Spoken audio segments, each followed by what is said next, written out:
जय महाराष्ट्र. मी advocate सागर देवरे. धारावी पुनर्वसन प्रकल्प जो मुलुंडच्या मिठागरांवरती राबवण्यात येणार आहे त्या संदर्भात एक व्हिडिओ मी पोस्ट केला होता आणि त्यानंतर अनेकांनी मला व्हॉट्सअप केला, अनेकांनी मला कॉल केला आणि सांगितलं की याबाबत जरा विस्तृत माहिती आम्हाला हवी आहे आणि त्यासाठीच हा व्हिडिओ मी बनवत आहे.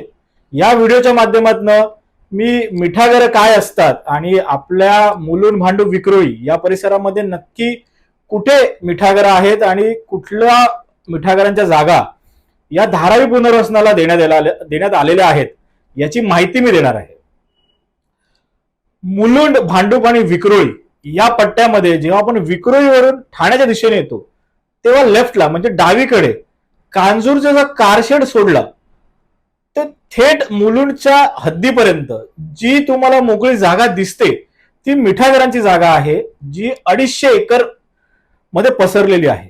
आणि यापैकी 58 एकरची जागा ही धारावी पुनर्वसनाच्या नावाखाली अदानी उद्योग समूहाला देण्यात आलेली आहे आणि त्यासाठी 319 करोड रुपयाचं लीज अग्रीमेंट हे साईन सुद्धा झालेलं आहे. आणि यानंतर जाऊन जे पुढच्या 200 एकरच्या जागा आहेत त्या सुद्धा देण्यात येणार आहेत. आता मुलुंडची जागा नक्की कुठे आहे?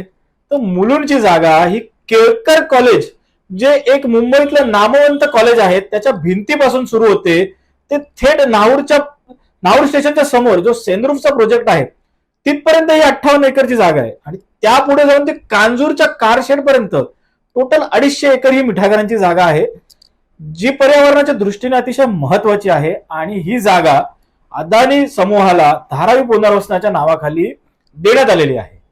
आता मिठागरांच्या जागा म्हणजे नेमका काय? तर मिठागरांच्या जागा म्हणजे जेव्हा समुद्राला भरती येते तर भरती आल्यानंतर ते भरतीचं जे पाणी असतं ते या सखोल भागामध्ये साचतं आणि याच भागाला मिठागर असं संबोधलं जातं कारण इकडे मीठ तयार होतं, विविध खनिज तयार होतात. आणि ही जी मिठागर असतात ही मिठागर ही नॅचरल बफर झोन असं मानलं जातं कारण ही मिठागर जेव्हा पाऊस पडतो, जेव्हा समुद्राला भरती येते त्यावेळेस शहरांचं म्हणजे आपल्या मुलुंड, भांडूप, विक्रोळी या अशा सगळ्या पट्ट्यांचं संरक्षण करतं. तुम्हाला आठवत असेल 26 जुलै 2005 अख्खी मुंबई पाण्याखाली होती, परंतु आपलं मुलुंड, भांडूप, विक्रोळी आपलं पूर्व उपनगर हे जेव्हा हा सगळा पूर आलेला होता तेव्हा संरक्षित होतं याच मिठागरांमुळे आणि याच मिठागरांमुळे पाण्याचा निचरा झाला होता आणि त्यामुळेच आपण सुरक्षित राहिलो होतो.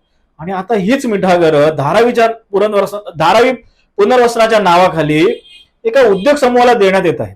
मुळात मिठागर ही वेटलँड्स होती. 2017 पर्यंत मिठागरांना वेटलँडच्या अंतर्गत संरक्षण होतं, परंतु 2017 मध्ये वेटलँडचे रूल्स बदलण्यात आले आणि त्यावेळेस वेटलँडच्या डेफिनेशन्स मधनं मिठागरांना वगळण्यात आलं.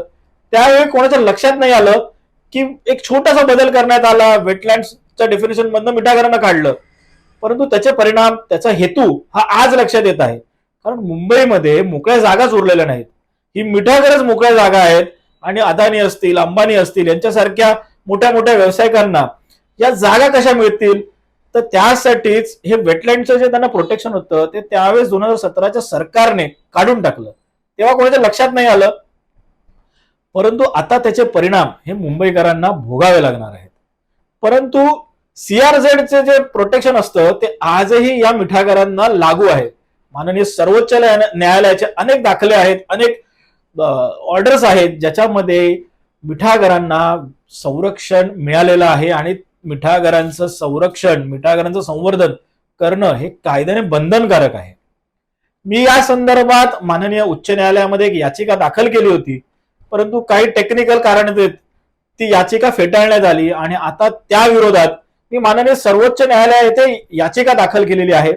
लवकरच त्यावरती सुनावणी होईल आणि आपल्या मुंबईकरांना या मिठागरांचं संरक्षण करण्यासाठी सर्वोच्च न्यायालय आपल्या बाजूने निकाल देईल याची मला खात्री आहे.